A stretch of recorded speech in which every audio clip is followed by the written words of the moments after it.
trees, the charred grassy area. All right, unfortunately, that was some great information Sam was sharing with us there, but we were getting some reception issues, some technical difficulties. As Sam was just pointing out, the winds haven't helped with the spreading of that fire so far this week, and thankfully they made a good headway on the fire and the containment lines yesterday. I believe we still is at 40% as of the latest update, and that is a good thing because today was going to be the breeziest day as the front pushed through. So thankfully they got a good handle on that fire yesterday. Our winds have been gusting about 50 to 60 miles per hour across the high country. These are sustained winds right now.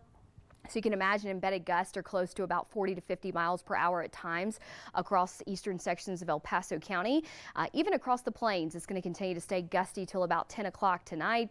I think most of our winds will really start to taper off after 8 p.m., but then some ongoing gusts till about 10 o'clock, and then some off and on winds between 10 to 15 miles per hour across Colorado Springs and Pueblo between midnight and 2 a.m. And then we'll wake up with fairly calm conditions tomorrow morning, but it's still going to be a breezy afternoon. Now, comparatively speaking to today, no, we won't have any 60-mile-an-hour winds, but it's still going to be some off and on breezes. So if you're going to be out and about doing hiking or playing golf or anything to that degree, a wind still may be a bit of a nuisance for you tomorrow afternoon, and it's certainly going to be a lot colder out there. So temperatures only topping out in the 40s and 50s for highs tomorrow. That is after we endure overnight lows closer to freezing across Colorado Springs and parts of the Arkansas River Valley. So at or near freezing for most areas region-wide, but those high valleys west of the interstate, such as the San Luis Valley, even low-lying areas into Teller County, probably going to dip into the middle to upper 20s tonight as that cold, dense air really settles into some of those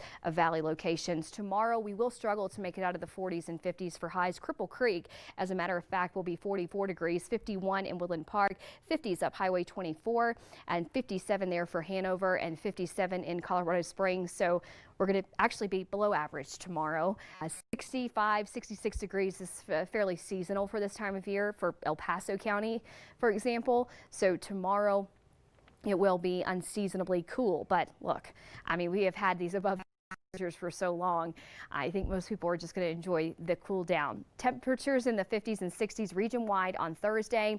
Notice here tomorrow night, this is really where we're going to feel the colder conditions. So if you're thinking about more so of a hard freeze, I would say west of the interstate tomorrow evening and into Friday morning, that's where our temperatures could dip into the upper teens to low 20s. So yes, it will be chilly tonight, but tomorrow night much colder, especially across Highway 50. I think most areas will probably be settling into the 20s. Wouldn't be surprised if we had a couple freeze warnings begin to get issued tonight ahead of that tomorrow night.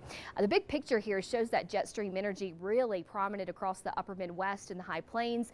So we're getting kind of the back edge of that cooler air that's sending that front through, and that is also going to keep us under breezy conditions, not just Thursday, but also through Friday and Saturday, and no moisture to write home about, unfortunately. Just kind of several waves of colder air and mostly dry conditions. Friday, some snow will start to develop across the high country west of I-25, right around where that Cameron Peak fire is burning, but it won't be enough to really mitigate that fire by any means. It may suppress the growth just a bit, but they always say the best medicine comes with side effects. I know I say that a lot, but there's no other way to really articulate the fact that moisture is a good thing, but if these fronts, they come with these high winds, it's going to exacerbate some of these fires, even if we have the moisture. So ongoing for Saturday morning, we still continue with west-northwesterly winds and some cloud cover, but most of our weekend is going to stay dry, and we will feel a gradual warming trend. So you'll notice we'll go from the 40s and 50s on Thursday to the 60s and 70s on Friday.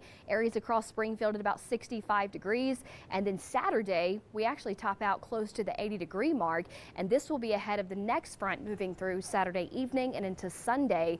That will cool our temperatures back into the 50s for Woodland Park. So a bit of a roller coaster of temperatures for the next few days. Unfortunately, moisture is not something we just have an abundance of right now, and the track of these systems certainly doesn't help either. So temperatures in the 60s for Pueblo, then rising into the 70s to low 80s on Saturday ahead of the next cool down into Sunday. We just have to watch those overnight low temperatures, not just tonight, but also tomorrow night and through Friday as we dip into the 20s and even some low 30s. So something to be cognizant of. Back to you guys. All right, Mary, thanks so much. Well, we are in day 2 of Amazon Prime Day. That's right, it's a real thing. KRTO News Channel 13's Hannah Knutson explains how much Amazon is expected to make during this